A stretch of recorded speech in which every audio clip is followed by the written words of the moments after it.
welcome to Solid 100. I'm your girl, Lisette Soto. If you don't know me, my goal is to teach you how to build an unshakable life by being solid, giving you all of the tips and training that you need in order to kind of sharpen. I'm here to sharpen you. Iron sharpens iron. But listen, today we are going to talk about constructive criticism. If nobody can correct you, nobody can help you grow.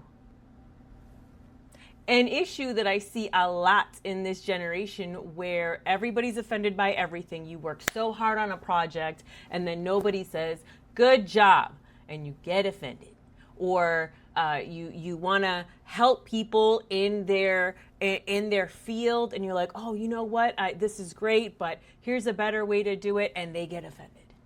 Everything is, I am so offended. And you know, one of the things that I learned when I went into business long ago in my 20s, that constructive criticism is essential for you to grow. And yeah, you might get a little offended in the beginning, but you know what? Get over it, because if they didn't care about you, they wouldn't say anything. If they didn't want you to improve or get better, they wouldn't say anything. They would just let you flail in the wind. And so I found one of the things to be very annoying with people is that if you one of the things I realized is that if people aren't asking for it, they're not going to receive it. And unfortunately, a lot of people who have never worked in corporate or haven't studied business, they don't welcome ways to improve unless it's solicited, if that makes any sense. And so what people don't understand is that constructive criticism isn't an attack. It's an opportunity. The people who grow the fastest in life, business, relationships, faith, are often the ones willing to listen to when someone points out a weakness, a blind spot, or an area for improvement. And so immaturity often shows up when people become defensive or offended or unwilling to receive feedback, which is a huge issue. It causes friction in the workplace. It causes friction in business. It causes friction in schools, in churches. Mature people understand that correction can be uncomfortable, but it can also be a gift. Pride says, I already know, but wisdom says, what can I learn? And listen, I'll tell you, when I got into, I was doing publishing for a long time. I had done it for friends, and then I had gone into business for myself. And then I was partnering with another publishing company who serves some pretty awesome ministers. And so she needed design work, I needed editing. So it's kind of like we swapped off jobs in a sense, or some of the work. And thank God, because it was a godsend. And there was one time I was feeling a little doubt, like I was doubting myself in some of the design.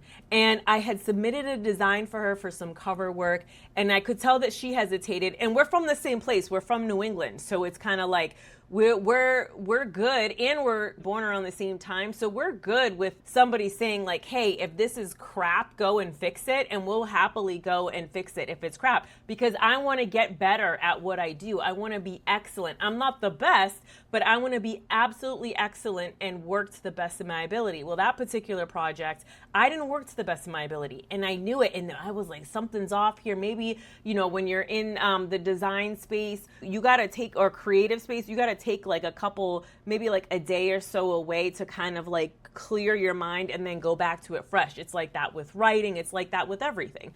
And so I submitted work to her. I knew it wasn't great work, and she kind of hesitated and came back at me and was like, hey, try again. And I called her up and I said, listen, if it's work, tell me it's work, because I want to get this right. And I appreciate when somebody tells me, hey, listen, this wasn't that great. Can you take another stab at it? Or maybe try this way, because it helps me grow long term and it helps me become better. Yeah, sometimes I can be like, you know what? I worked really hard on that. And I didn't give nobody gave me a thank you. Like, I worked all night on that project and nobody cared. You know what? Nobody cares. That's just the reality of the situation. And when you're a Christian and God calls you to do something, you can't care about what other people say or get a thank you from other people. You're doing it unto the Lord. And so I was having this conversation with somebody last night about it, where it was like the generation that she's working with, they can't take feedback well, because she's a complete G. She's an expert in her field, but the people that she's working with are unprofessional. They are they don't take feedback well. They don't know how to communicate. And so when you are in that kind of a setting, if you don't do things unto the Lord and you are expecting accolades from the world or from the people you work with, at some point you're going to have to exit. At some point it's going to be super frustrating that you can't work in that kind of environment.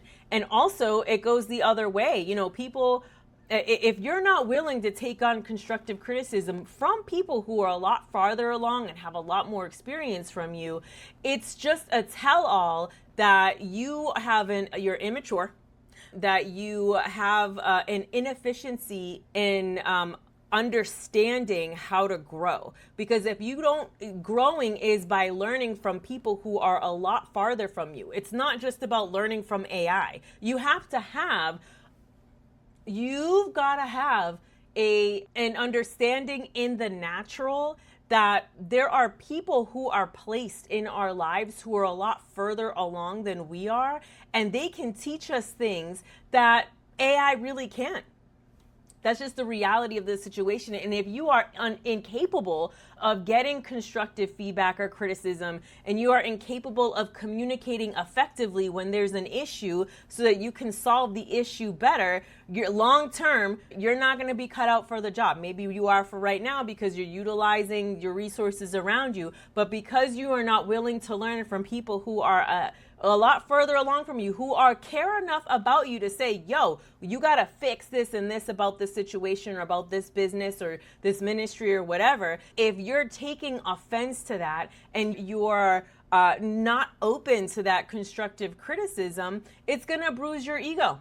Correction may bruise your ego, but it can build your future if you're open to it and you look at it from the perspective of, these people, we're all on the same team and we're all here to learn from each other, as opposed to, yeah, I already know what I'm doing. Thanks. What? You are ineffective and you won't last long where you are. Proverbs 12:1 says, whoever loves discipline loves knowledge, but whoever hates correction is stupid. That's you. Not you, but the person maybe next to you or the person around you. Y'all stupid because you hate correction, especially from people who are an expert in the field that you're in.